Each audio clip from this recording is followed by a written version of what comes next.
நின்று அடிப்பேன். என்னை வந்து இவர் கராத்தே சண்டைக்கு எனக்கு போட்டிக்கு அனுப்புவாங்க. ஒல்லியா சின்ன பையனா இருப்பேன். நான் கிரீன் பெல்ட் தான் வாங்கியிருந்தேன்.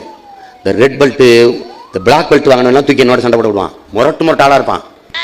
பயப்படாமல் நிற்பேன். ஏறி அடிப்பான்.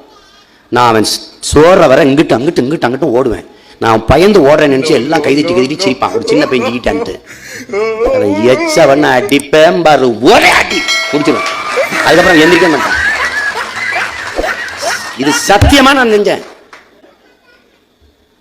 நான் வென்று கப்போட கோப்பையோட வந்து நிற்கிறேன். எங்கள் அப்பாவே நம்பல. ராத்திரியே நடக்குது பரமக்குடியில் சண்டை. இரவு வந்து பேருந்தில் இறங்கி வீட்டில் வந்து தூங்கிட்டேன். முகம்லாம் இங்கே காயம் வீங்கிச்சு. விடிய கலந்துருச்சு. எங்கள் அம்மா அந்த கப்பை தலையில் வச்சு தூங்கிட்டேன். அப்படியே இருந்து அப்பா அம்மா வந்து நான் வென்றுட்டேம்மா. என்னப்பா அப்படி அடிபட்டுச்சப்பா. அதில் நீ வென்றுட்டியாப்பா? ஏப்பா நீ அப்பா வென்ற அப்படின்னு